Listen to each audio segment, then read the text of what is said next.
This is Finn Balor, and you are listening to another wrestling podcast. It's time for another wrestling podcast. All right.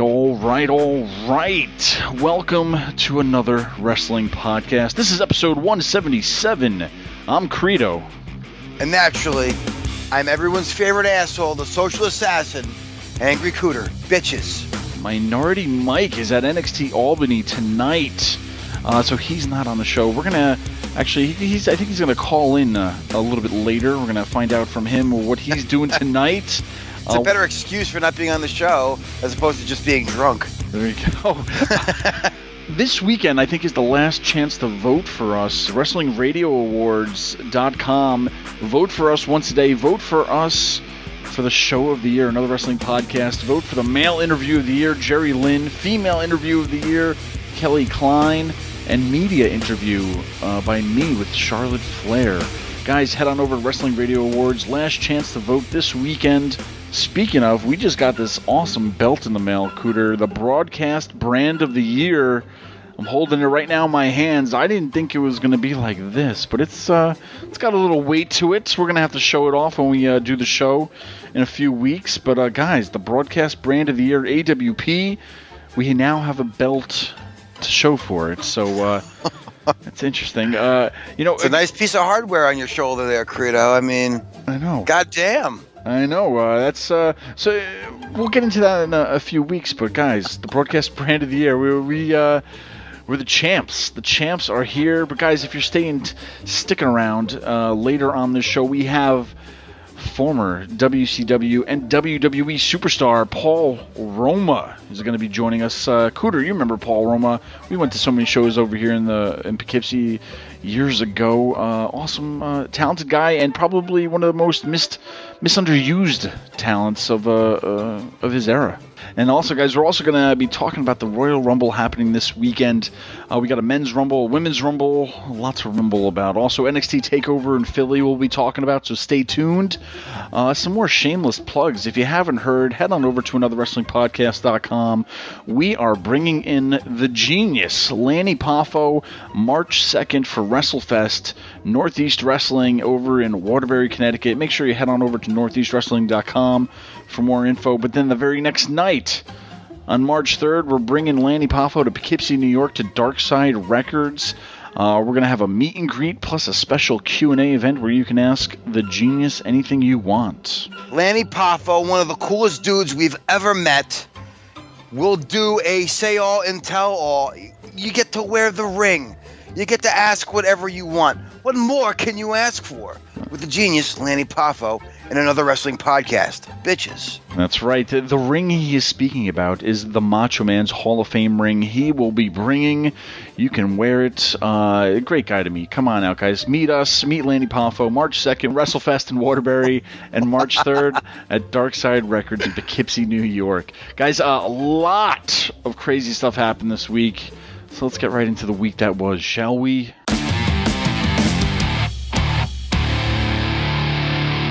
Cooter man, what a week. Boy. What a week. Let's just get to the biggest story that happened this week, because we were at 205 Live in Poughkeepsie, New York on Sunday, the very second day of the tour, I believe. It was the only second show of their first ever tour, the first show in Poughkeepsie, and I think it's the Mid-Hudson Civic Center. They have a curse, because sometimes things happen in Poughkeepsie that change the course of history in the World Wrestling Federation. A lot of things have happened, but we possibly saw Enzo Amore's last WWE match ever. Now, Cooter, Enzo, that I think it was that night, the very next day, they came out with a message saying, Enzo Amore has been suspended from WWE. Now, long story short, this girl came out saying that he raped her, abused her, whatever, yada, yada, yada. You guys heard the story.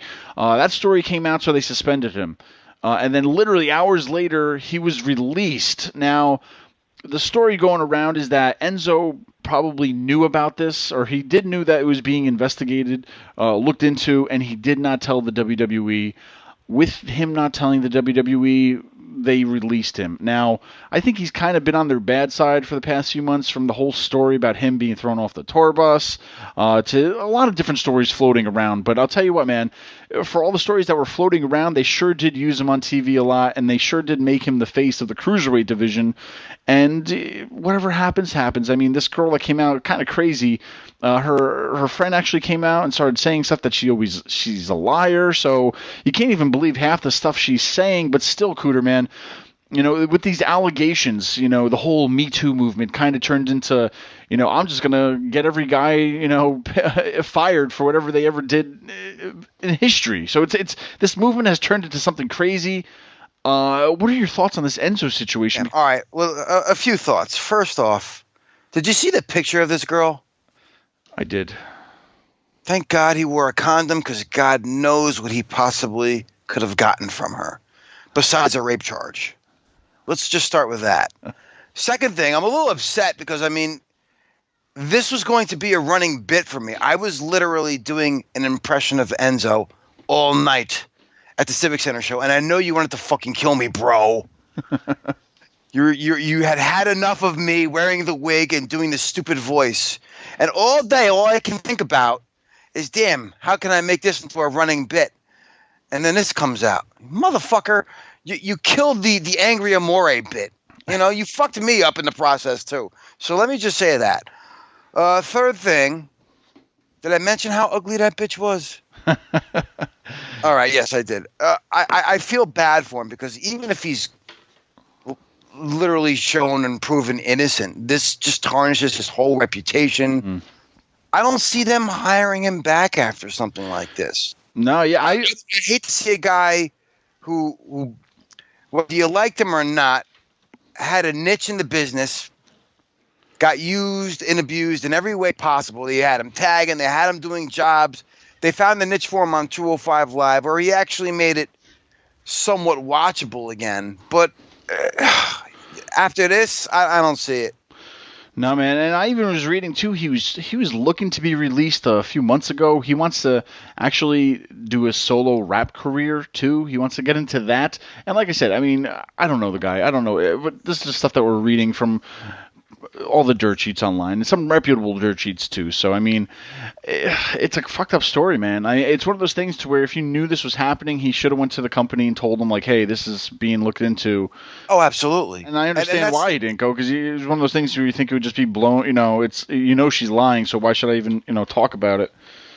Yeah, because that's how you would feel. Because nothing she says adds up, and like you're saying, this whole Me Too movement has just gone like really too far. I mean, now you have a bunch of cases where it's like, well, did this really happen? Is that really considered sexual assault? What was that guy's name? Aziz Ansari, yeah. Yeah, I mean, it's just like, okay, so the girl had a bad date. Now it's sexual assault. Now we've gotten to a point where you could potentially have a giant lie about this whole fucking thing. And now who would have thought it would have been a WWE wrestler? Yeah. Who would have been the first guy proven or possibly proven innocent to all these stupid allegations. It's not like Louis C.K. playing with his Pekka in front of a bunch of broads, you know? Yeah, that's right. I mean, it's a crazy situation. One of those things to where, did WWE just really not like him, but they really couldn't do anything about it? One of those things, they can't just fire you, you know what I mean, until something happens. And what do you see the future of 205 Live being because of this? Man, it's interesting because it's like, where's Neville? Where has Neville been? Because I know from the talks of that he kind of left because he was kind of pissed off that he had to lose to Enzo after all the thing with everything that he was doing. He had a good storyline going, the king of the cruiserweights. He was the perfect champion for them at the time, and then something happened along the lines where you gave it to Enzo. I mean, what's happening with it? It's almost like they've already had too many chances. They've already went through all their 9 lives, if you will. In my opinion, it's like, drop the show, leave the Cruiserweight division, but put them on SmackDown, put them on Raw, and just make it an awesome fucking match. They don't need, fucking huge storylines. I don't need to sit there and know what's going on. Why are they doing it? Just fucking put on an awesome match. Like, I keep going back to the days of when WCW had cruiserweight matches. You know, you had the luchadors doing their thing.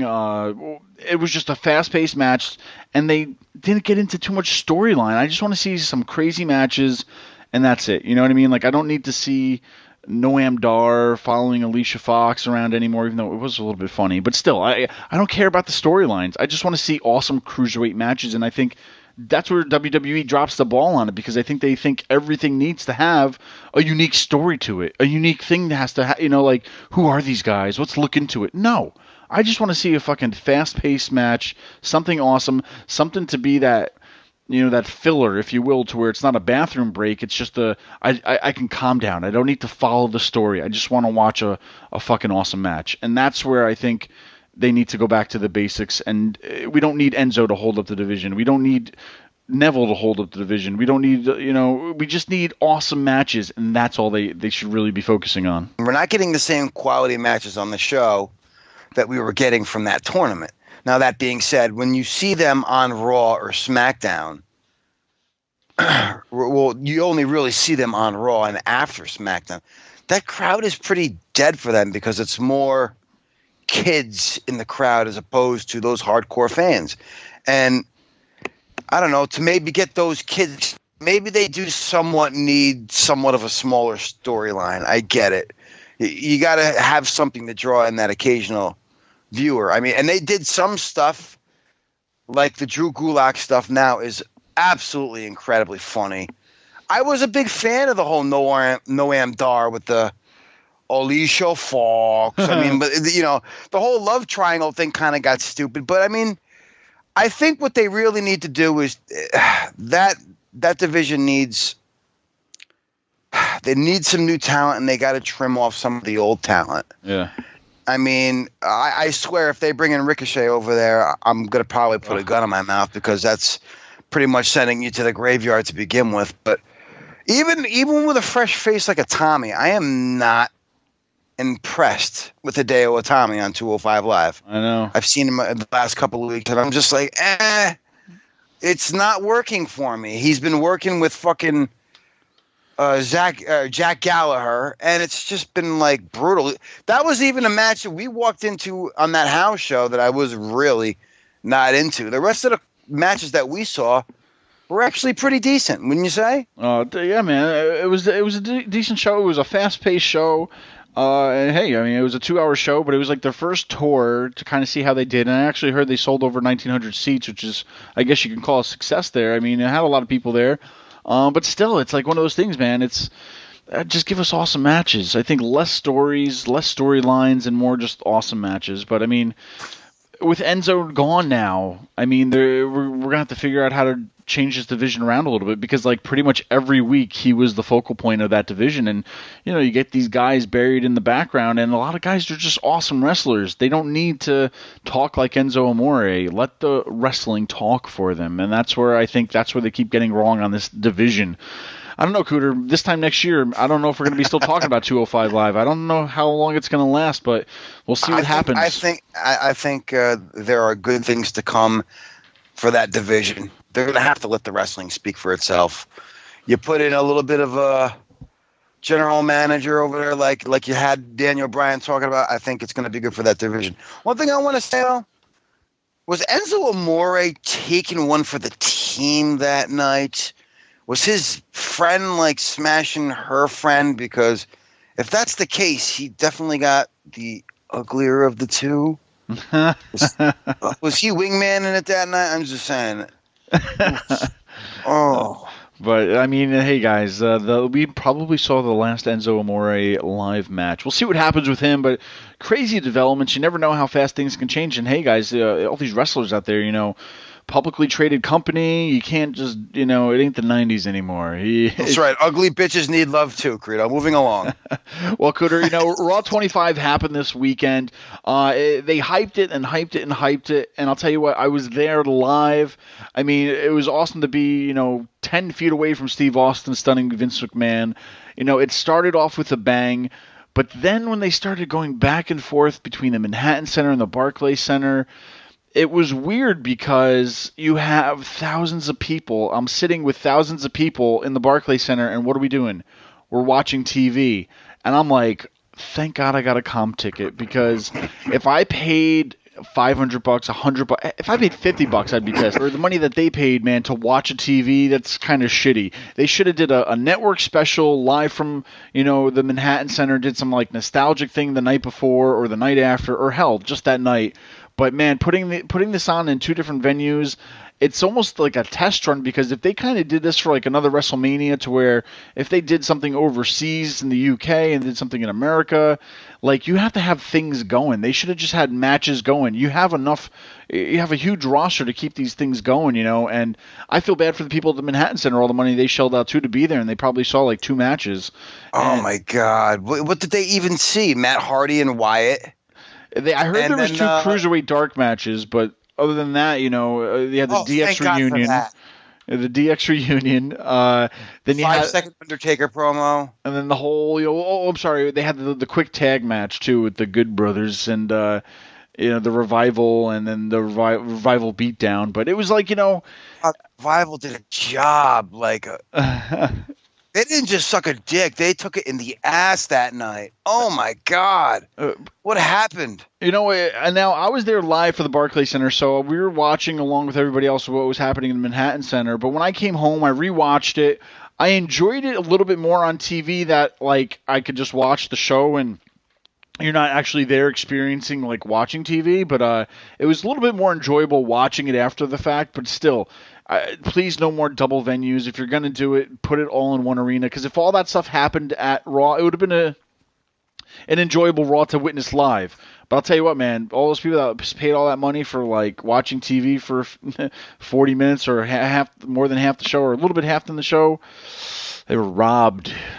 Oh boy. And the great pictures that we've saw, the King, Jerry Lawler, and Jim Ross, who allegedly says nobody was sleeping. It was just the perfect picture at the right time.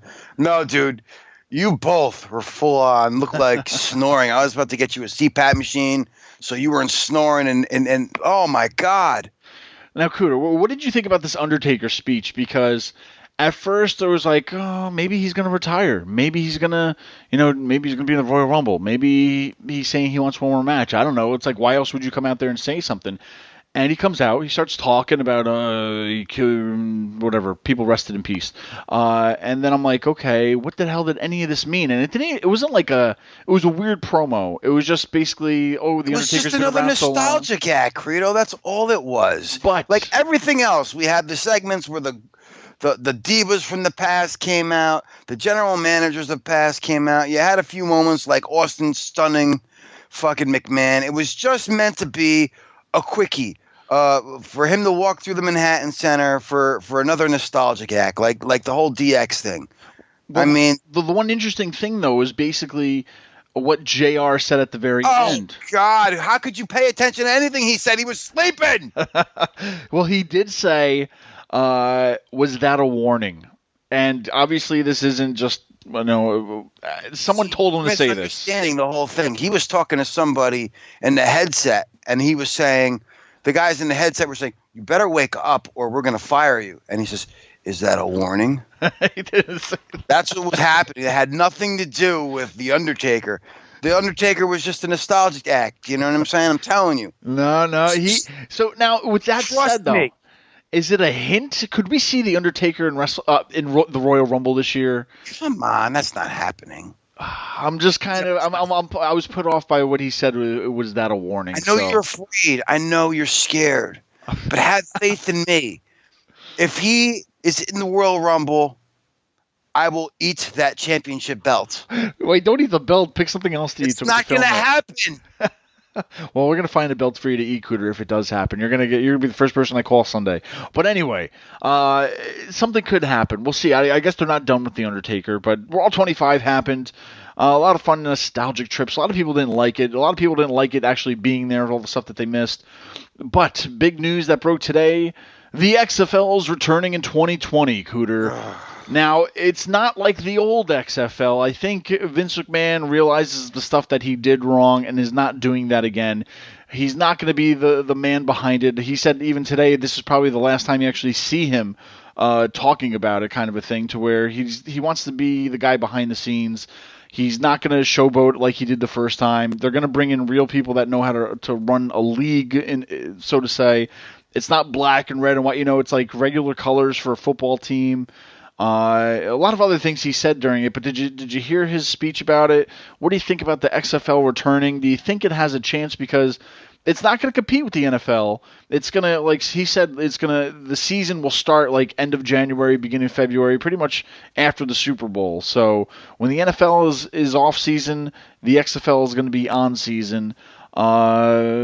Like I said, it's not competition just yet, but do you think he's realized all the crap that he wronged in the past, and he's going to at least fix it to see if he has another chance at it? Well, with all he did wrong, look at all that he did right. They don't like to admit that they took ideas from him, but they obviously did. Maybe the little sky cam, or what do they call it, like the camera? Yeah, that was one thing. Basically letting cameras get close to huddles and shit like that too. I mean, you don't see it too often, but I mean, I really don't care. I don't. Like, I'm not a big football guy anyway. Like, while all you fuckboys are out there, watching the Super Bowl and it going to commercial every 12 seconds, I'll probably put in some DVD and watch, and have a Twilight Zone marathon, because fuck you and your stupid 60,000 or $600 million commercials. Go fuck yourselves. I don't care. It's all a cash grab. The Super Bowl is already rigged anyway. There you go. That's the angry thoughts about the XFL, guys. But what did you think? Angry thoughts about football in general. I just don't care. I mean, and football fans really won't care. Well, you won't hear Angry Cooter on another football podcast, that's for sure. Fuck no. Well, guys, what did you think about Enzo, Raw 25, Undertaker's speech, XFL returning? Don't forget to follow us at A Wrestling POD on Twitter. Like us on Facebook, Another Wrestling Podcast. We're all over the place. Just Google it. Head on over to the mothership, anotherwrestlingpodcast.com. You'll find all the links and all that fun stuff. But joining us today is former WWE, WCW superstar Paul Roma. All right, joining us tonight is a legend of the ring, former WWE and WCW superstar Paul Roma. Paul, thank you so much. Welcome to the show. Good to be on your show, man. Now, before we get into it, Saturday, January 27th, Icons of Wrestling in Philadelphia, Pennsylvania. You will be appearing with our friends Captain's Corner for Icons of Wrestling. What do you have to say to all the fans that are coming out to see you on January 27th? Well, I look forward to it. I haven't been to Philadelphia quite some time now, and was always one of my favorites. Now I know that it was the Spectrum back in the day. Mm-hmm. Not even sure what they call it now, but it'd be nice to see some people. Definitely. And for everybody finding out more information on that, please head on over to our friend's page at facebook.com/Captain's Corner. That's CAPTINS Corner. Now, Paul, you debuted in 1984 right in our backyard in Poughkeepsie, New York on a WWF All-American Wrestling taping. Do you have any fond memories of Poughkeepsie? Because I know they definitely used to do a ton of tapings up here. No, not too many. It's where everything pretty much started, TV, tapings, as you said. And, I mean, I was there, green, mm-hmm. learning the trade, so to speak. And, I just went about my business. So, I don't know about, fond memories, but, what I can recall, it was just the beginning. Sure. Now, a lot of people remember you from two tag teams, the Young Stallions and Power and Glory. Did you have any personal favorite, or which team was your favorite of working with, or did you like singles wrestling more better? I really enjoyed tag teaming. Power and Glory was probably my favorite. Pretty wonderful, after that. That's right. Everything depends on your partner, and how well you get along and how well you can gel, with, that team. Mm-hmm. I did enjoy singles, but not nearly as much as, when I got into the tag team. Sure. Now, two of your tag team partners, Jim Powers and Hercules Hernandez, did you guys get along with each other? Because, you guys are usually on the road with each other for a long time. Does it come to the point where, it's, I don't know, I know with my brother or some of my friends, when you start living with them and start rooming with them, after a while they kind of annoy you. Did you ever have any of that, or was it always, I don't know, smooth sailing? No, I didn't have that with Hercules. It was always, we had a great understanding, man. We had a really good relationship, in and out of the ring. Mm-hmm. It was, there were times when we would not room together, just to break it up. But other than that, we roomed all the time. We trained every day. It was, again, it was a bond. Mm-hmm. And I don't think there were many tag teams that can say they had the bond that we had, or the understanding that we had, the chemistry that we had. Sure. And going back a little bit, too, you're talking about training and just getting into the business. I hope I don't butcher his name, but you were trained by Tony Altomare? Is that right? In the beginning, I was trained by Tony Altomare, yeah. Yep. That was the very beginning. That was kind of like, the basics. Show this guy what to do.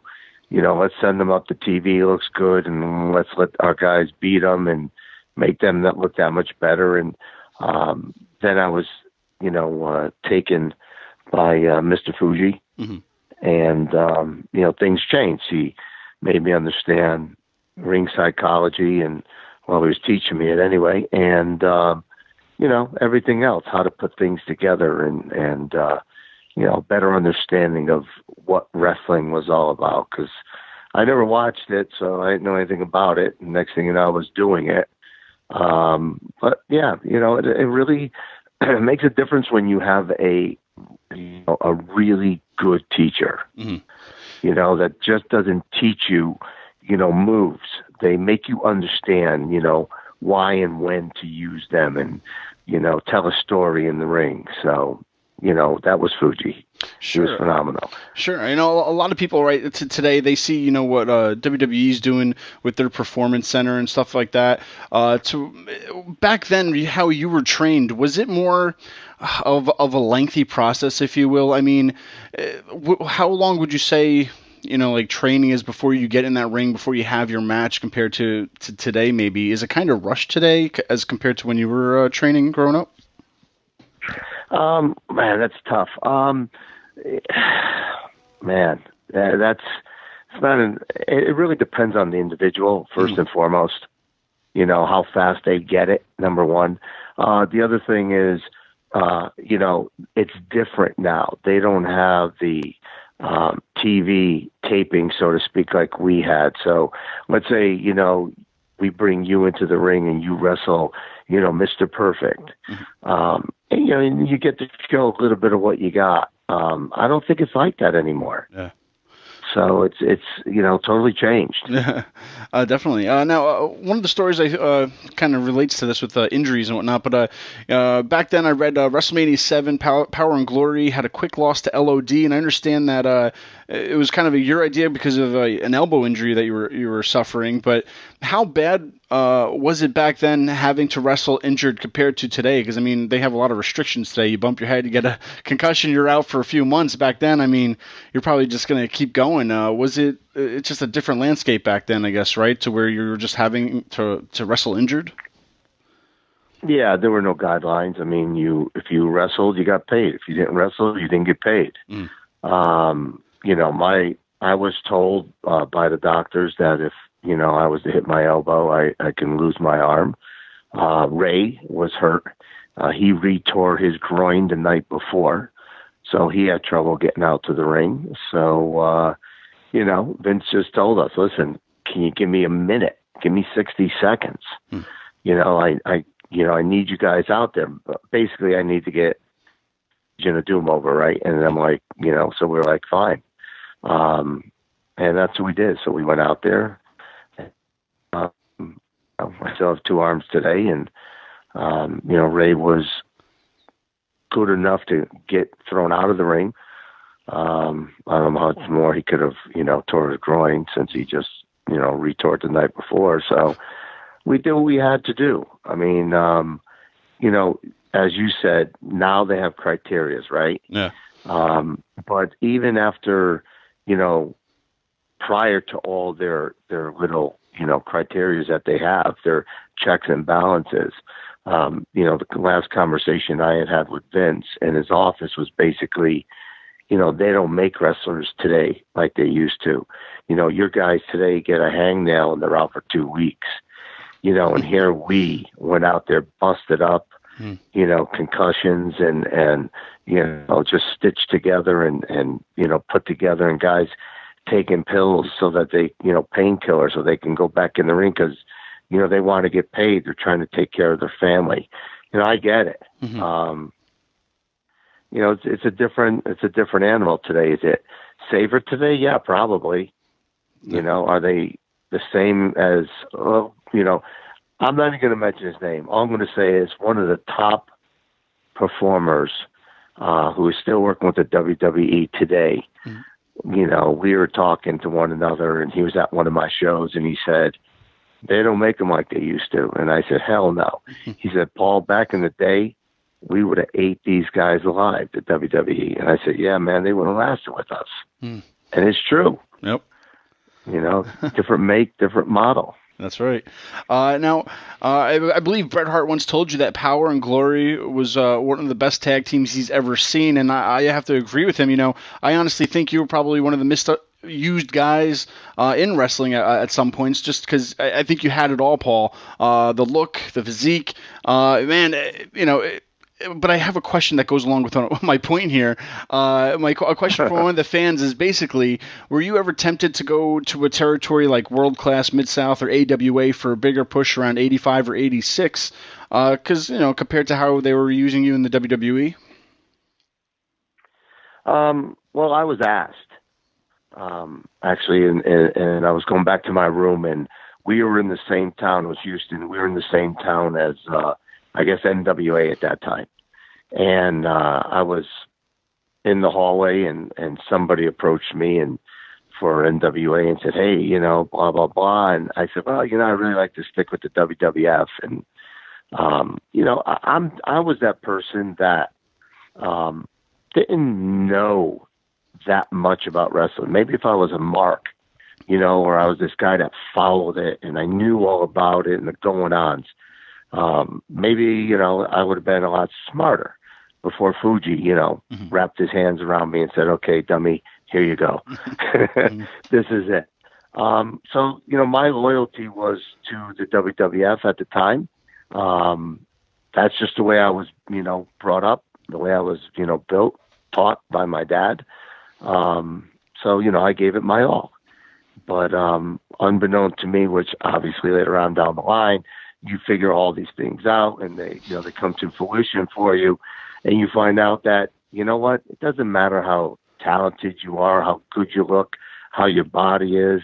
If they want to give you the push, they give you the push. And again, I tell, different interviews this, I had no other family members before me wrestling. Mm-hmm. So to get as far as I gotten, I'm pleased with it. Should I have gotten further? Yes, of course. Mm-hmm. You just said it. Power and Glory, greatest tag team ever. And that comes from all different guys that were in the business at the time. Mr. Perfect comes up to me and says, they should have gave you my gimmick. And I'm like, no, dude, it's fine. He goes, no, man, look at you. You're the Perfect, not me, Same thing with Rick Martel. He comes like, oh, you should be the model. Not Martel, I'm like, dude, please. I don't give a shit. Don't start trouble, man. Leave it be. Yep. I could care less, Sure. But again, this is what Vince wanted, and Vince does what he wants. I get it. Sure. It's fine. I get it, Sure. I did what I could do. I got as far as I could. I was allowed to wrestle in the WrestleManias, the Survivor Series, you know. They allowed us to win all that. The only team to make it all the way through with all their members. You know, I mean, I'm in the encyclopedia, highest drop kick ever. You know, again, it's a work. You know, that isn't. I mean, you know, I jump 8 feet in the air. I jump 8 feet in the air. It is what it is. But everything else is, you know, what they allow you to have. Mm-hmm. Right? Yep. I mean, if Undertaker doesn't want me to beat him, I don't beat him. If I don't want him to beat me, he doesn't beat me. You know, it was great. The guys that were back then were phenomenal. They were all tough, but they all had respect for each other.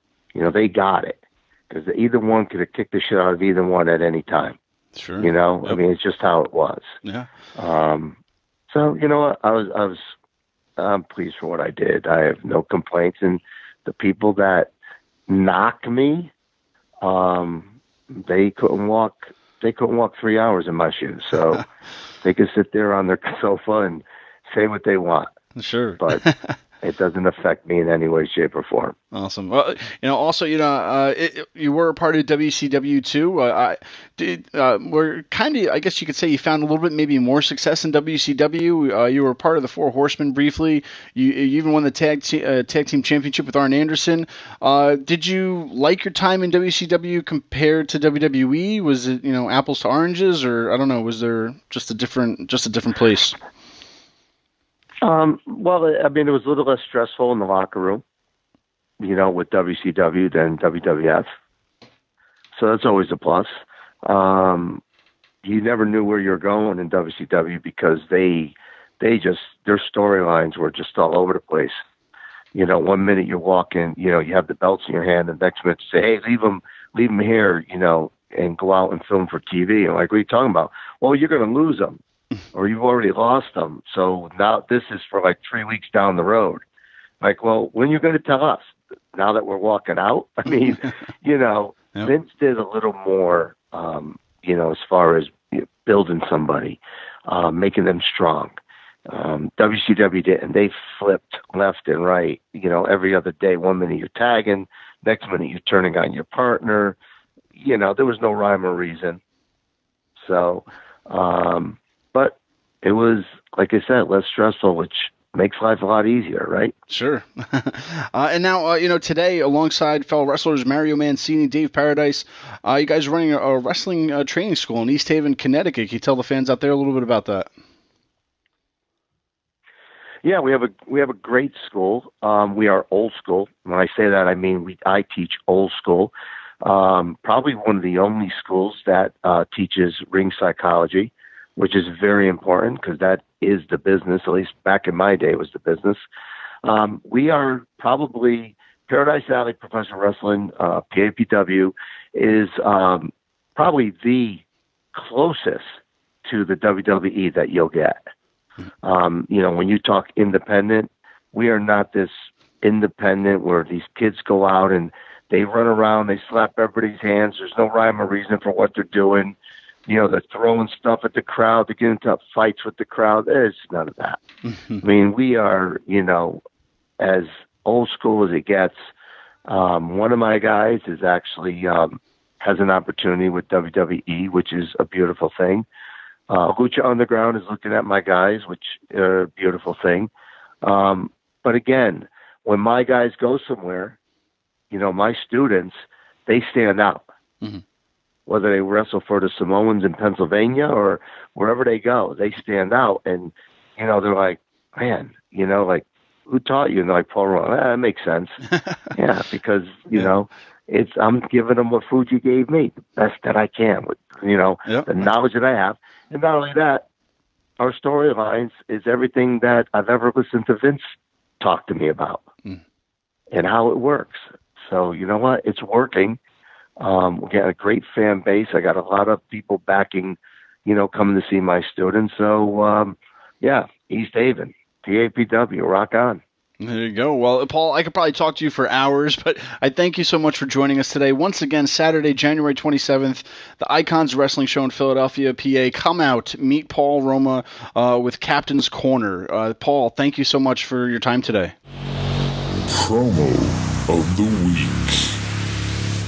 You don't think when you came from NXT to WWE Monday Night Raw, you and Cass were the next big thing. You would sell out merchandise, pay-per-views with John Cena. Everyone loved Enzo and Cass, but look at you now. Time progresses, and you don't know when to shut your mouth. You don't listen. You think you know everything better than everybody else. That's why you're kicked out of WWE tour buses, and that is why you are kicked out of the WWE locker room. You think you chose? You think you chose to bring your personality to the cruiserweight division? There was nowhere else for you to go because no one on the WWE Monday Night roster can stand you. And that's coming from me. See, I can help you. I've been in your shoes. I've rubbed people the wrong way in WWE when I first started, but unlike you, I regrouped, I rebranded, and I earned respect. You coming out here, instead of asking for my advice, asking for my help, learning, you interrupt my wife and I, our most sacred moment of my entire life, not my career, my life.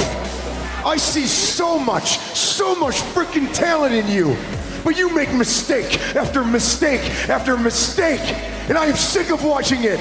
You go to 205 Live Vision, you think you'll hang with someone like Neville, who hones his craft in the WWE. His only care in the WWE is to perfect in this WWE ring.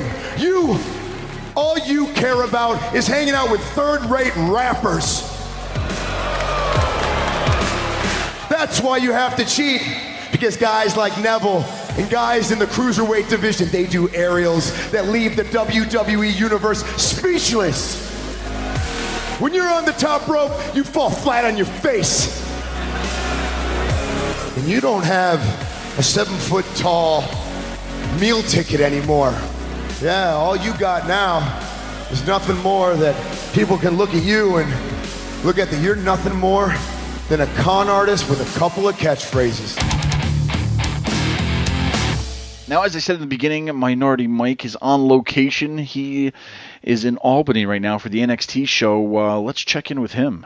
What's up, fellas? It's Minority Mike. Currently, right now, it's intermission at the NXT Albany show. And I got to say, attendance here is kind of poor.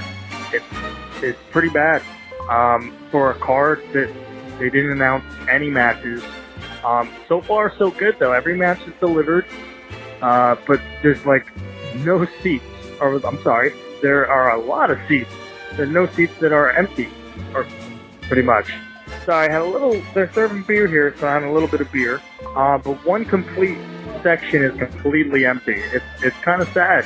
I mean, it's a Thursday night.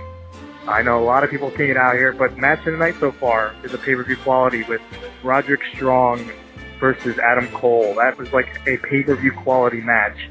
Just wanted to check in, let you guys know the event so far is good. It's just kind of sad to see this brand. There's nobody here. But all right, guys, I will talk to you later. Big weekend ahead, every 2 weeks we're going to have a pay-per-view this year, so something like that. So let's just get right into this, big weekend. It's the beginning. We're on the road to WrestleMania after this weekend, Cooter. So WrestleMania season is in full effect. So let's just start off with NXT, with TakeOver Philadelphia. A lot of matches happening on this. A lot of different matches happening on this, but in no particular order. Let's just talk about what we're gonna see. First and foremost, the NXT Women's Title match: Shayna Baszler versus Ember Moon. I still don't like Shayna Baszler. I still think she needs some time back to work on what she does to perfect being that transition from MMA to pro wrestler. She's still on my list, but Cooter, I don't know. I almost fear that they're going to give the NXT Women's Championship to Shayna right away. I can't believe I'm going to say this, Credo. I'm going to say it. I really wouldn't have a problem with it. Now, granted, I chastised this bitch during the Mae Young Classic.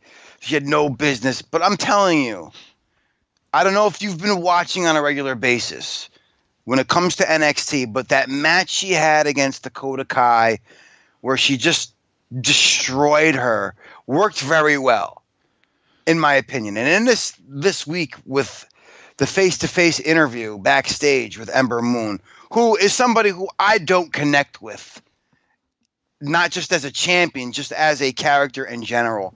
And you know what? Shayna Baszler's fucking mic work was great. I mean, it wasn't a pre-taped segment, but you know what? I'm starting to connect with her as a character.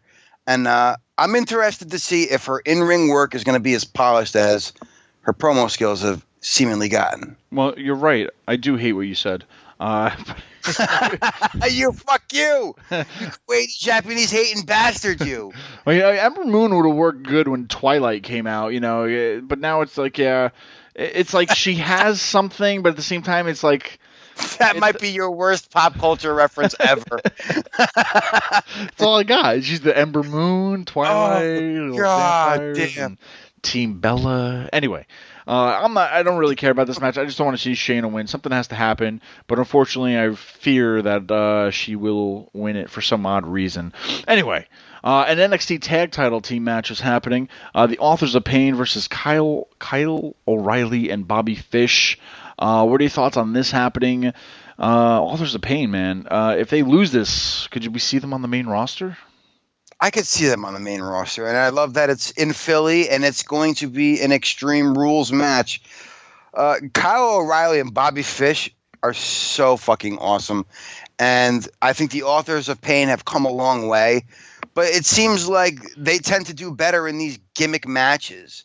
If you've noticed, whenever they've been in a match lately, it's been some type of gimmick match, whether it's been a ladder match, whether it's War Games, so on and so forth. That's how they've been hiding their lack of. You know.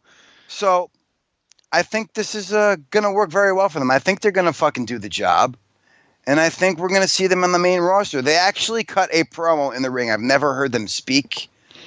They're cutting a promo as they're pretty much holding down the guys they just beat the shit out of. Yeah. On this week's NXT episode, and it was, you know what? They kept it sweet, they kept it simple, and I think they might be ready for the main roster, especially if you have a mouthpiece like Paul Ellering who's going to do a majority of the talking for him. That's right. So, what do you think? Authors of Pain definitely losing. I think so. I don't see them being able to learn any more from gaining any more experience from being in NXT. I think it's time to see if they can swim with the big fish, because these are big dudes, man. They're pretty talented.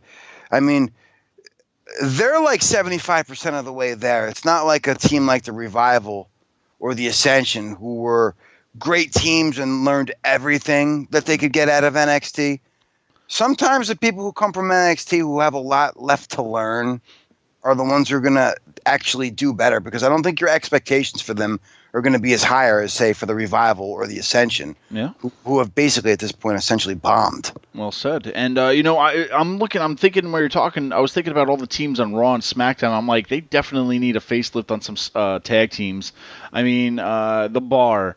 I don't want to see fucking Seth Rollins anymore in the tag division. Like, we need tag teams against tag teams. So I think Authors of Pain moving on up would be a great, I think, addition for Raw at least. And yeah, they could go on SmackDown too, but I think Raw needs some more tag teams going on in there. But we'll see. Yeah, and I definitely think they're coming up, because that TM61 team is back. Yeah, and they got to start, making their name again. Yeah, exactly. So it's time to make room for the guys coming back. So I can see that definitely happening. All right. An interesting match, Adam Cole versus Aleister Black. Now, this is another match to where Believe it or not, Cooter, I don't think Aleister Black is going to stay down in NXT for too long. I honestly don't think we'll see him become an NXT champion. I think he is so red hot that it's like they should move him on the main roster, whether it be SmackDown or Raw. It doesn't matter where. He's got that cult following, that CM Punk look, that just there's something different about him, and I think one of the shows could benefit with him. Keeping him on NXT, I don't, there's so many other guys that could be NXT champion, but I don't know. Deep down inside, I just don't see Aleister Black lingering too much down there. And if they do some kind of thing, Adam Cole prevails. I could see Adam Cole sticking around NXT for a while, but something's just telling me about this match that I don't see Aleister Black either winning. And if he doesn't win, hey, maybe he could be an addition to the Rumble. It's WrestleMania season. My Mark creativity is coming out, and it's just one of those things that I would rather see Aleister Black move on up instead of just linger down in NXT for years and be wasted. I don't know. You know what? In the ring, he's amazing. He's got the entrance. He's got the look. But, I mean, you heard him that one time cutting a promo. It was like the first time he's going to speak, and that's where we got him being interrupted by the Velveteen Dream. That was the first time I was actually happy to see the Velveteen Dream because, oh my God, that promo was fucking atrocious. It was the drizzling shits, and I'm like, oh, thank God. I never thought I'd be saying this. But I don't know if he's going to translate on the main roster. A lot of these guys have these great gimmicks, and you got somebody like Vince who's going to want somebody to cut a decent promo so they can have these fucking dumbass storylines. Nakamura. Oh, come on, man. You can't compare the two. The fucking guy doesn't speak English. You're talking about a guy like Aleister Black who can speak English. You can't fucking do the fuck. You, of all people, you're going to use Nakamura. I told you hate the Japanese, you motherfucker. It's a racial thing, dude. I love the Japanese. We'll find out one day that I love them so much. But yeah, I mean, okay, regardless of moving on up or whatnot, Adam Cole versus Aleister Black, what do you think about it? Who do you see winning in the end? There's not one I can really pick. This is one I really... It's a match that I want to see that I don't have an expectation for. I'm like, oh... That's a good way to put it. Yeah, watch it. It doesn't matter who wins. See. I don't care who wins. I'm not going to try to pick a winner. There you go. Do I want to see Shayna Baszler win the fucking women's title? Did I mention that? With her new manager, James Ellsworth. Oh my God. Moving right along, you're gonna probably get a lot of hate mail for this, but I'm not a big fan of Johnny Gargano. I'm not. He's Johnny, default wrestler Gargano. Oh my God. I don't. Hold on. He's not on the list, but he's just a wrestler I don't care for. He's like Eddie Guerrero. I don't care for Eddie Guerrero. It did anything for me. So Johnny Gargano is on the other list. It's just all your hate meals at Credo on Twitter. It's okay. We're allowed to have opinions here. It's all right. But Johnny Gargano is facing Andrade Cien Almas. Jesus Christ, just pick one name. I'm sick of that name. But for the NXT Championship match. Now, last TakeOver, we were kind of surprised that Cien beat fucking three-man band buddy who had the NXT Championship. You can't remember his name. I gave him a nickname instead. Then we forgot his name. Nice return, buddy. What was your name again? Well, he won the championship quick. Drew McIntyre, I know. He won the championship from Drew McIntyre in a surprise win. And Drew didn't even have it that long. Drew had it for about like a month too. Like one little few weeks. I don't know. But Andrade won, and I have to call him a different name every time I speak about him. But Andrade won it. Now we're having him versus Johnny Gargano. Cooter, this is the NXT Championship match. These guys, to me, this is one of those matches I don't care about. Like, I mean, probably Johnny's going to win, or I don't know, maybe not. But I honestly think his partner is going to come back and make him lose. Fucking what's his name? I don't remember these guys. You remember his name? Ciampa. Tommaso. There you go. Come on, they've been out of sight, out of mind. Out of sight, out of mind. You called him a dick. He is a dick in person, yeah. When I met him, he was. I'm sure people had brilliant or fun little experiences, but hey, he was a dick. There's a dick list too. There is a dick list. Not that kind of a list, but guys who were dicks. Frito's dicks he has seen, yes. Dick list. The dick list. Frito's dick list. See how much we're talking about this instead of the damn match. That's how interesting it is. Johnny Gargano. There's a lot of fanboys out there that love him, want to be him. Maybe just love his wife more than him. What do you think, Cooter? Are we going to see a championship title match change hands, or what's happening? Oh, my God. All right, here's my 2 gripes for this match. We've seen these guys wrestle in matches before.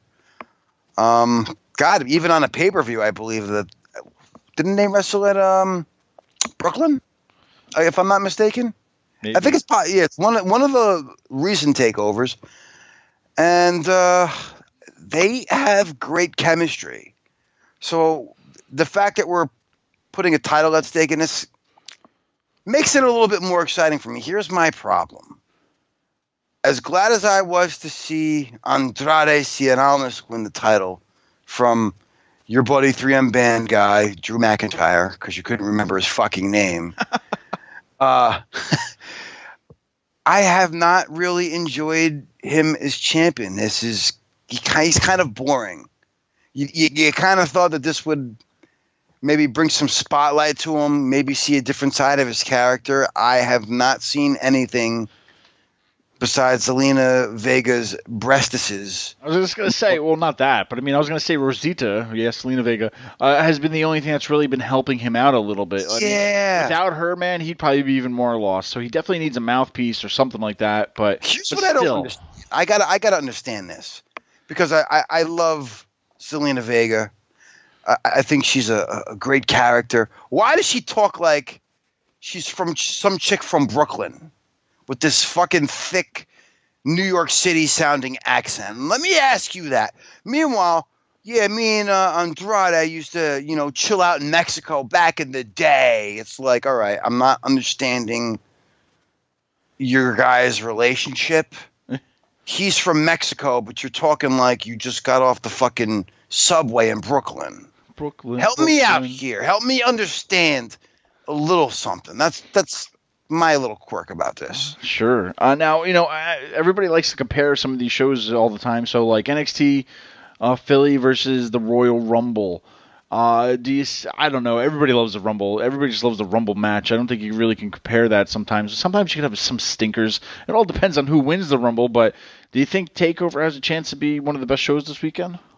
Absolutely. It's just one of those cards that's not chocked full of, talent. We didn't even talk about Cassius Ohno versus the Velveteen Dream. Oh, because I think it's going to be another job city for Ohno again, man. Just exactly. Put people over.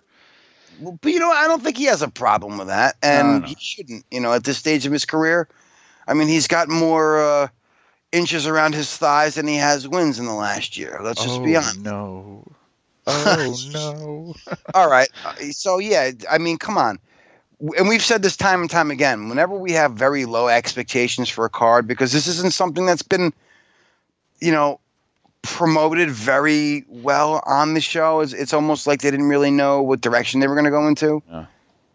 But those are always the cards that really deliver. No, for sure. So it's possible, Credo. Hoping for some good wrestling. Now, let's get Hopefully right in. that Dick Ciampa comes out and stops Johnny Gargano, who's almost on the list of Credo for winning the title, bro. Amore, bro, yeah. How you doing? We're gonna have our own Enzo each week. We're gonna have the Enzo segment, Cooter. You just gotta. All right. Well, the biggest pay-per-view of the weekend, the Royal Rumble, the road to WrestleMania. A lot of matches happening. Once again, no particular order. Let's just get right into this, Cooter. The SmackDown Tag Team Championships are going to be defended. The Usos versus Chad Gable and Shelton Benjamin. 2 out of 3 falls match.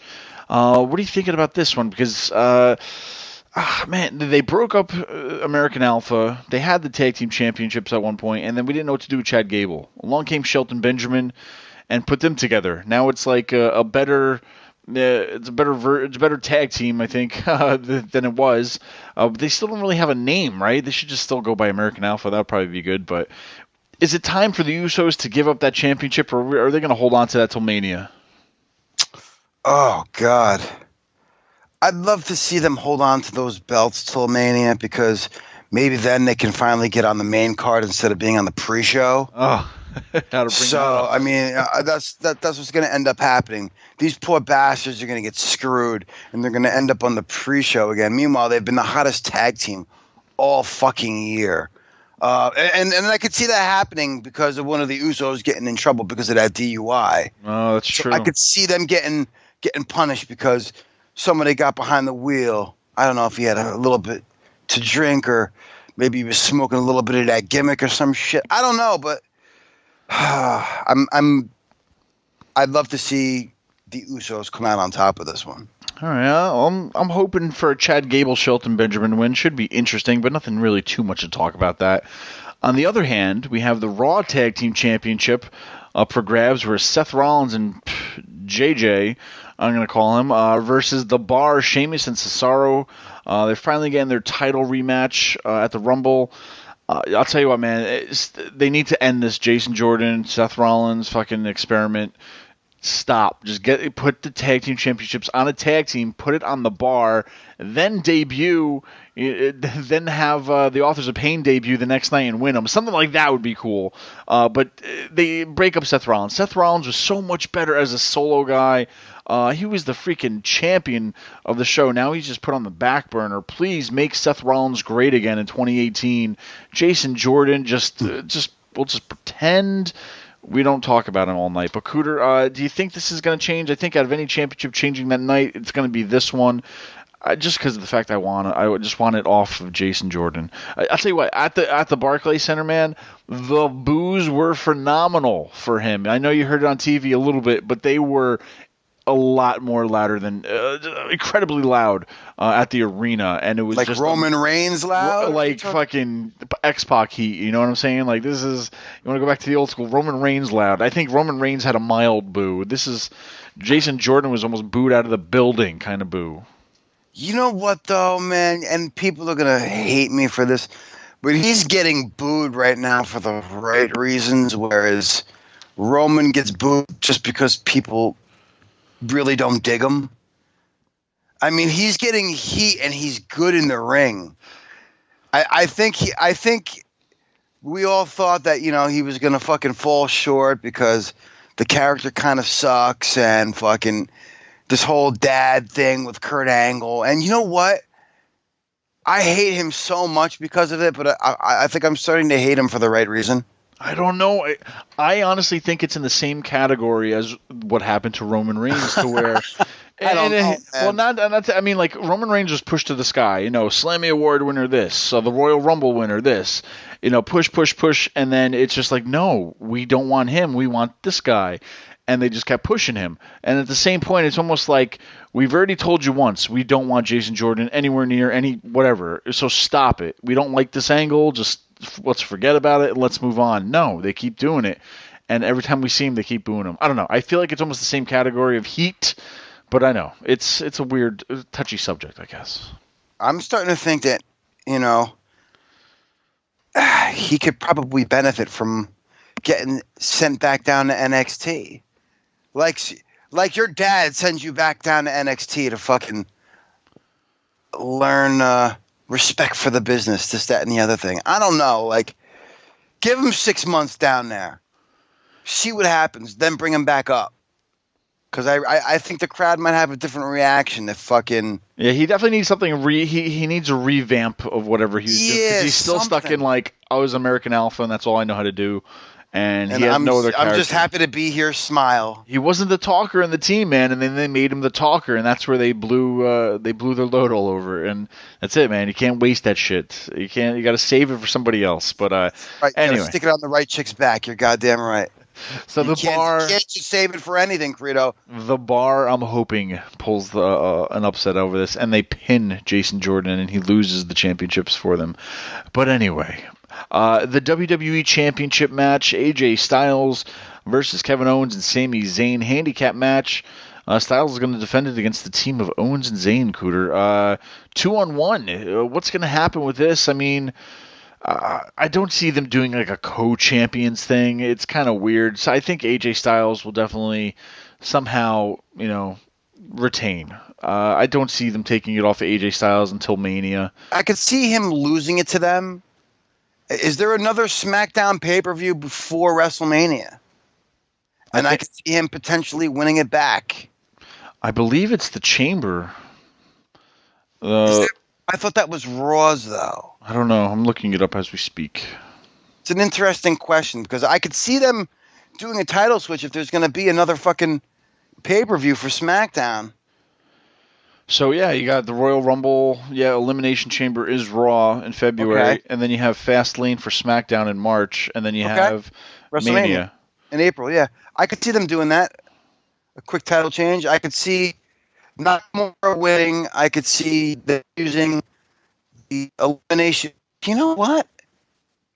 I don't even want to make predictions because you could use that fucking... If somebody from Raw wins, then you're going to have a championship elimination chamber. And that is something I would love to see Brock Lesnar. I don't know. I don't want to get ahead of myself. But, yeah, I could see them taking the belt off of AJ and potentially him winning it back at that next pay-per-view at Fastlane. I could see that. All right. Not too much to talk about this. I mean, it's just, I want to get to the Rumble. That's what I want to get to. But the Universal Championship will also be defended finally after months and months and years or whatever it seems like. Brock Lesnar versus Braun Strowman, the hottest thing right now, versus Kane, the card filler. Kane, man, just a placeholder for just being a monster.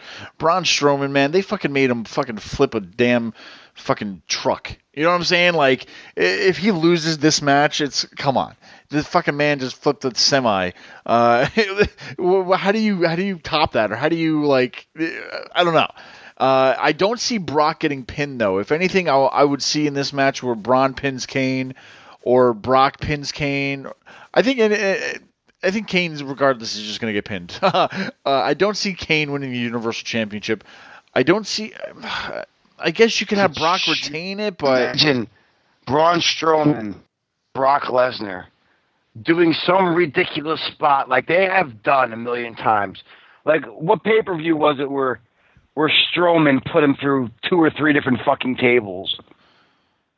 No, yeah. And both of them somehow getting hurt, broken leg-wise, we're talking. Like, both of their legs snap in the ring like Sid Vicious. Which I guess you'd have to put the belt on Kane. Kane could be your champion going into the Elimination Chamber, Credo. Well, that's one last run, I guess, for Kane.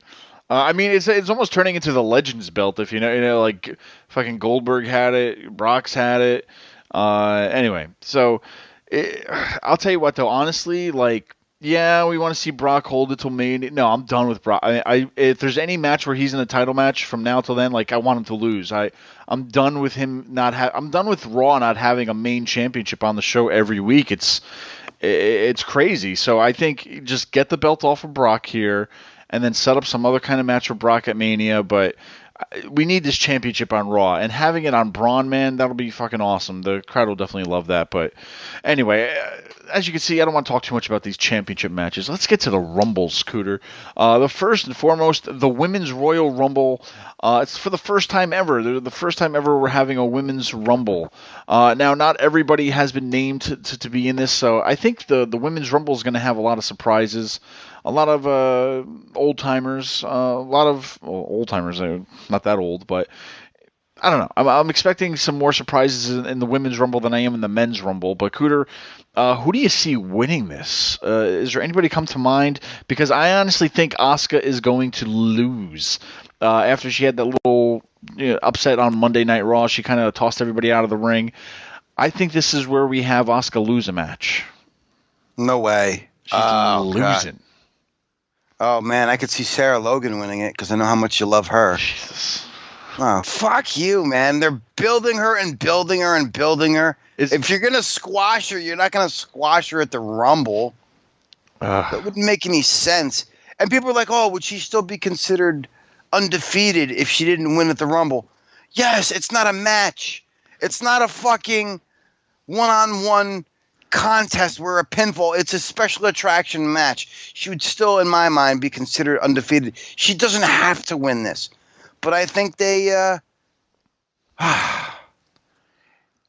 If they're putting her up against a Charlotte, because they keep pushing the winner of this faces Charlotte at WrestleMania. Well, Charlotte is on SmackDown, and Asuka is on Raw. So does that really make any fucking sense to you? Asuka's losing. I just want her to lose. I'm done with it.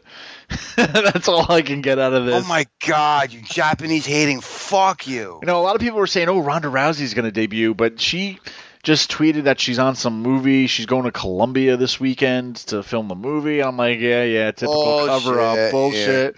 Yeah. So I'm still hoping for a Ronda win, or just at least an appearance. An appearance I could deal with. I don't want her to win because you've spent all this time building this division, making it legitimate, by the way. I mean, these aren't divas. These are all girls who can work and who have put in time to make that division something to watch. And if you put fucking Ronda Rousey in there and have her win because she's a big name attraction, you're a fucking idiot. And Vince should fucking choke on a dick. Like, seriously. What does that say about all the girls who made that division, worth watching? Now, okay, well, how about this? I'll throw in a legitimate answer for winning this. I would have to go with Nia Jax. Yes, I could see that. She's been pushed to the back burner a lot to where they haven't given her the championship at all. She's kind of been pushed to the side here and there. She's had to flirt with Enzo Amore on fucking Monday Night Raw. Yep. And so, I mean, like, even, too, is Alexa Bliss has no challenger, too. So, I mean, even coming out of this, you could see going after Charlotte if it's a SmackDown win, but at the same time, then you have Alexa Bliss. And I don't know that's really going to be a draw for Mania, having Alexa go against Nia. Frenemies, yeah, I could see that working, though. So, I mean, that could be one situation, because I'll tell you what, whoever wins the Women's Royal Rumble, if it's a Raw winner, I think a SmackDown's going to win it for the guys, or vice versa. If we have a SmackDown win it on the Women's, we're going to have a Raw guy win it on the... That's just a guess, but I mean, so that's a little bit of the Women's Rumble. We'll see what happens. They're going over the top rope, no middle rope. They're letting them actually compete like the boys do. So we'll see what happens. The first time ever. But let's get to the Royal Rumble, shall we? The men's. Wait a minute. Who do you see as a surprise entrant in the Women's Rumble, Credo? A lot of the girls that came out on Raw 25. I could see the Bellas coming in. I could see who else. Why was Lita not there? She wasn't called. I read somewhere that nobody called her. So, I mean, maybe unless they're saving that as a surprise for that, too. Because, I mean, even having her come in on that. Even, anyone else, I don't know. But there's no way Trish is getting in the ring. No, I don't think she is. I think she can. I think she's at that age to where it's like she's gonna fucking break something. And she's not old, but she's not like she hasn't been training for the ring. You know what I mean? So yeah, she's not in ring shape, and I mean, I think it's a little bit more dangerous for the women too. I mean, in terms of that, I mean, especially if they're gonna try to make them go a little bit longer. I mean, come on, who retired is gonna actually be worth watching in the Royal Rumble? Fucking Kelly? Michelle McCool maybe too, but even then too, like I don't know if she's another old bitch. She's not in fucking ring shape. That's the only thing I could think of. Yeah, her and the Undertaker on this, or she probably donated her hip to help him. Maybe a Beth Phoenix. Yeah, she's a big strong woman. I mean, I could see her fucking, but Edge was not. I could see Stephanie McMahon, too, doing like a Michael Cole thing where she is in the Rumble at like number 30 and she just walks. Because she is doing the commentary, too, this weekend. That sucks. So I could see her like entering the Rumble as like number 30 or some stupid, you know what I mean? Something stupid like that. McMahon in WrestleMania season, don't count him out. We could have. I don't like women commentators with wrestling. I didn't like it with Lita and JR for the Mae Young Classic. I really don't like Beth Phoenix on commentary during the Mixed Match Challenge. I actually watched that this week, by the way. There's something about them that I'm not connecting. It's not working for me. All right. Well, either way, it's going to be a good one, right? Oh, absolutely. Especially when Sarah Logan wins. Anyway, the men's Royal Rumble, 30 men over the top, number one contendership to the world title. They have a lot of. Oh my God! Wait a minute. You know who's going to make a surprise appearance in the women's Royal Rumble, don't you? Who's that? Santina Marella. Santina. Bet me. Because we've had women enter the men's Royal Rumble 3 times over the years. That's true. I'm telling you, it would be the perfect joke where, well, it's the first woman, but with the whole transgender thing, they might get fucking. You never know. Somebody might be. Well, Santino identified as a woman that day and decided to enter the Rumble. That'll be hilarious, though. That's a good one. I think you could be onto something. I'm sorry to cut you off. It just came to me. This brilliance. No, there you go. Well, the men's Royal Rumble, I think everybody always looks forward to it. Regardless of who you think's going to win or who does win, the biggest thing on everybody's mind is who's going to be a surprise for this, Cooter. Now, I can name some names who I think might be surprises, but I don't think they're going to be crazy surprises. First off, I don't want to see Jericho in it. Jericho's surprise on Raw was good enough. We don't need him in the Rumble. B, you need somebody like, I don't know, an old classic name that could still go, but who? I can't think of it. 2 names like off the top of my head that I would love to see, and it would be Neville. That'd be a great place for him to start fresh out of the cruiserweight division.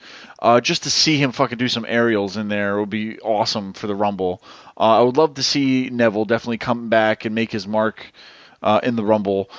Anybody else? I have to think. I'm trying to think of. I'm at a loss right now, but maybe even anybody from NXT, even like an Aleister Black would be kind of a good surprise. But I don't know. All I keep thinking about is Neville. I'm trying to think about who's been out for a while, who could actually show up and be somewhat of a surprise in it. I can't think. Have you thought of any names that could be in this Rumble as a surprise? EC3, baby, Ethan Carter III. That's right. That'd be Derek Bateman, whatever his fucking name Jason Bateman, yeah, Derek Bateman. That is a good one. Because I even heard what's his name too is gone from Impact. And I'm gonna not to be racist, but the black guy. What the fuck is his name? I can't remember. Bobby Lashley. My God, what's wrong with you today? Oh, it's one of those days. Just keep adding to your list. My list. Bobby Lashley black could be. Guy. That's not politically correct. But I like how you knew who I was talking about by just saying the black guy. So that's even better. They had one black guy on the roster, from what I remember.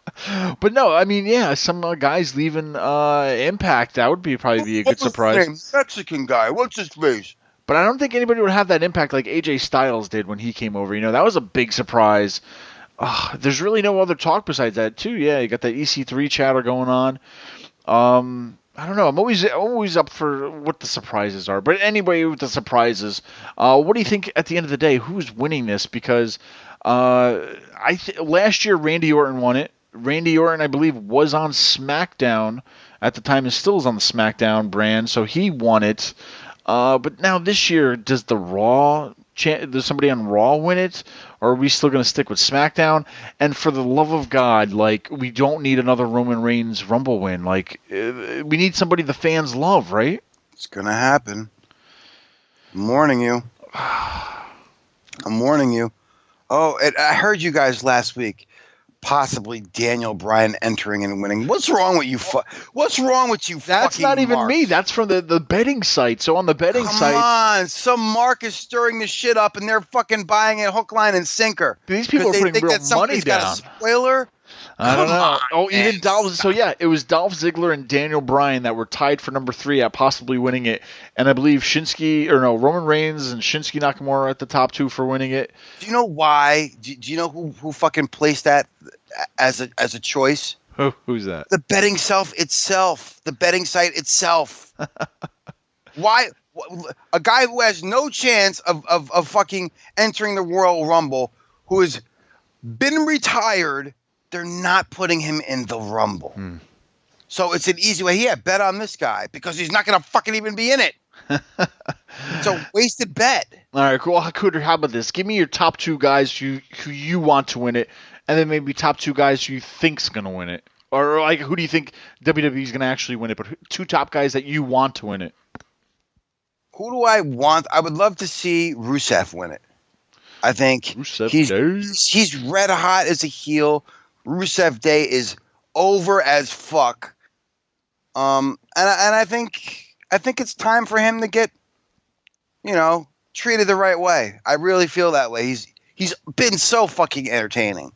And we were all making fun of Aiden English being his little bitch, as being his little sidekick. He's been fucking awesome too. They gave these guys chicken shit, and they actually made chicken soup out of it. And I just stole Mike Cologne's phrase. Another one, Finn Balor. I'd love to see him win. Definitely. There's a couple of guys I'd like to see. I'm sure everybody believes Nakamura's winning this, but it might be too early for him. But I see Star on Elias. Who wants to walk with Elias? Yeah, I'll tell you what. Right now, I think we're gonna get a John Cena versus Elias match at WrestleMania. Believe it or not, from what I see boiling between these two, or something. It just seems like something's gonna happen with him at Mania, just to put Elias over. I think they really want to push him to the sky. And who better to do it than John Cena? Give John Cena something to do. But yeah, I mean, speaking of that too, I'll agree with you with Finn Balor. I think he needs to get on board. I mean, the man beat Roman Reigns on his first night on Raw. The man was the first Universal Champion. That tells you right there that they want this guy to be one of their next big guys. And he's been sitting on the back burner. You've been giving him matches against the Miztourage for God knows how long right now, and it's like, you need this Universal Championship back on Raw because you need main eventers again. Finn Balor just needs to be there. It needs to do it. Hell, I would say between Finn Balor, too bad Seth Rollins isn't in the damn Rumble. Maybe that'll change. We'll see, but that would have been another guy I would totally pick to win it. Shinsuke Nakamura, I believe, needs this just for saving grace. He needs something big to prove that he is a main eventer, or else he's going to fade into the fucking background. But between Balor and Nakamura, that would be awesome. But I'll tell you what, I don't understand why they would give it to John Cena or why they would give it to Roman Reigns again. Can't we just give something for all the fans want to win, not pushing your damn storylines? Reigns doesn't need this win. Cena doesn't need this kind of a win. Randy Orton sure as hell didn't need it last year. So, I mean, I don't know. Just give it to somebody new, somebody different. Finn Balor, please. Shinsuke, please. Anybody else? As long as it's not the typical Roman Reigns guys, I don't know. Oh, I forgot Randy Orton won it that year. I know. And then we got that awesome match at WrestleMania. Yeah. Him and Bray Wyatt with the worms in the ring. That was so cool. Fuck you. I couldn't agree more with that, Credo. We need a fresh face winning, and I think it needs to be a little fan friendly. The last 3 years, I think most of the fans have walked away with a bad taste in their mouth. No, and that's the thing is I know you got to further your storylines and whatnot, but don't forget, I wish it went from the Royal Rumble to WrestleMania because that would be ideal. But we still have 2 pay-per-views in between. One for Raw and one for SmackDown. But still, it's in between Mania, and so much shit happens in between then. I mean, Bray Wyatt was the WWE champion at one point last year in between these shows, right, or something like that, and then he lost it, and I forget. It's a big blur right now, but still.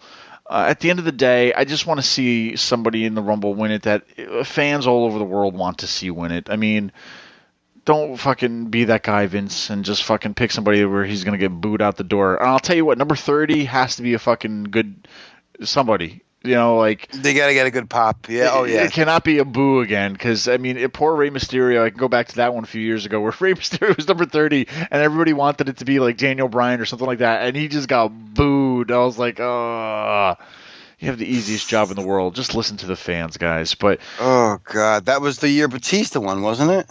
Yeah. God, and then we had, Reigns winning the year after that. Because that was the thing. That's what drove me nuts. That's why he got that push, was because of Batista. Yep. You realize that. I'll tell you what. They were cheering for Roman Reigns to win because they didn't want Batista to win because they wanted Daniel Bryan.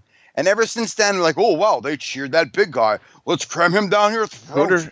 You just said it, man. That's another name that could possibly be in this Royal Rumble, man. I could see. I wouldn't have a problem with Batista being in there. I could see him being in it because I'm trying to think like who other legends are around that's in decent shape, and fucking Batista is in shape. He's a fucking movie star now. He's a huge movie star compared to what he was when he was in the WWE, and I'll tell you what, that would be a good surprise, and hell, maybe Vince will pull one on the fans and get Batista the win like he wanted him to, like get him into the main event at WrestleMania, because there's no other stars, man. There's a lot of stars. It's an empty field out there. If you want to use Batista as an attraction, in my opinion, you got to take that belt off of Brock Lesnar, because, I mean, did Brock Lesnar and Goldberg need that fucking belt at Mania last year? No. Nope. But I could see a match we haven't seen. It was done in OVW, but not on the main roster. Brock Lesnar versus Batista.